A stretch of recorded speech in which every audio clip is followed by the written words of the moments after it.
Selamat datang kembali di video kuliah MA3131 pengantar analisis real. Kali ini kita akan membahas mengenai interval bersarang. Pertama, kita bahas terlebih dahulu definisi interval bersarang. Suatu koleksi interval, IN, dengan N adalah bilangan asli, disebut koleksi interval bersarang jika untuk setiap bilangan asli N berlaku, IN plus 1 adalah subhimpunan dari IN.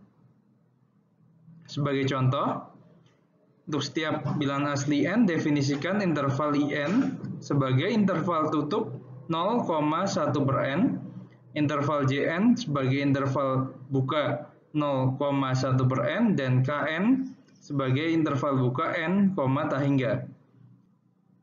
Koleksi N, JN, dan KN ini adalah koleksi dari interval bersarang. Selanjutnya kita akan membahas mengenai sifat interval bersarang. Teorema 1, jika IN dengan N adalah bilangan asli, adalah suatu koleksi interval tutup dan terbatas yang bersarang, maka terdapat bilangan real alfa sedemikian hingga untuk setiap bilangan asli N berlaku, alfa adalah anggota dari IN. Oke.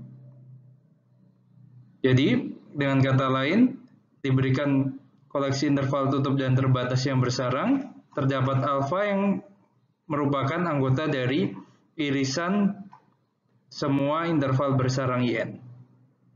Teorema 2, jika IN adalah koleksi interval tutup dan terbatas yang bersarang, serta memenuhi sifat infimum dari panjang IN sama dengan 0, maka terdapat tepat satu alfa sedemikian hingga alfa adalah anggota dari irisan IN. Kita akan membuktikan teorema 1 dan teorema 2 ini. Bukti teorema 1, misalkan N adalah bilangan asli dan tuliskan IN sebagai interval tertutup AN, BN. Karena IN adalah subhimpunan dari I1, maka AN lebih kecil sama dengan BN lebih kecil sama dengan B1. Akibatnya, himpunan S yang didefinisikan sebagai himpunan semua N dengan N adalah bilangan asli adalah himpunan tak kosong dan terbatas di atas. Berdasarkan aksioma kelengkapan, S memiliki batas atas terkecil. Misalkan batas atas terkecil tersebut adalah alfa. Dari definisi alfa kita punya alfa lebih besar sama dengan AN. Kemudian jika K adalah bilangan asli dan K lebih kecil dari N, maka berdasarkan sifat interval bersarang, IN adalah subhimpunan dari IK. Sehingga AK lebih kecil sama dengan AN, lebih kecil dari BN. Oke. Kemudian sebaliknya, jika K adalah bilangan asli dan K lebih besar atau sama dengan N, maka kita punya hubungan inklusi sehingga kita akan punya AK lebih kecil sama dengan BK lebih kecil sama dengan BN. Oke. Akibatnya BN adalah batas atas dari himpunan semua AK dengan K adalah bilangan asli. Oke, karena alfa adalah supremum dari AK dengan K adalah bilangan asli, maka alfa lebih kecil sama dengan BN. Oleh karena itu kita punya AN lebih kecil sama dengan alfa lebih kecil sama dengan BN. Jadi terdapat alfa sedemikian hingga alfa adalah anggota dari IN untuk setiap bilangan asli N. Berikut bukti teorema 1. Sekarang kita akan coba melihat bukti teorema 2. Misalkan IN ditulis sebagai interval tutup AN, BN.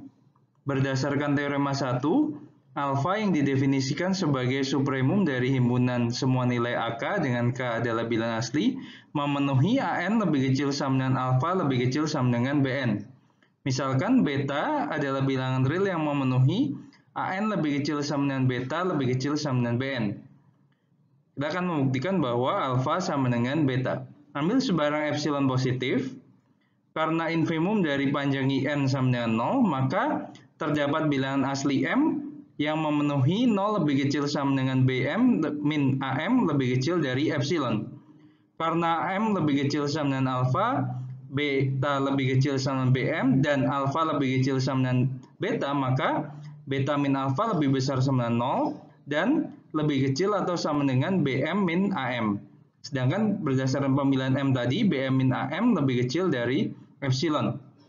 Karena epsilon adalah sebarang bilangan positif, maka dapat disimpulkan bahwa beta min alfa sama dengan 0, sehingga beta sama dengan alfa. Jadi, terbukti bahwa terdapat tepat satu alfa yang merupakan anggota dari IN untuk setiap bilangan asli N. Demikian pembahasan mengenai sifat-sifat interval bersarang. Terima kasih atas perhatiannya.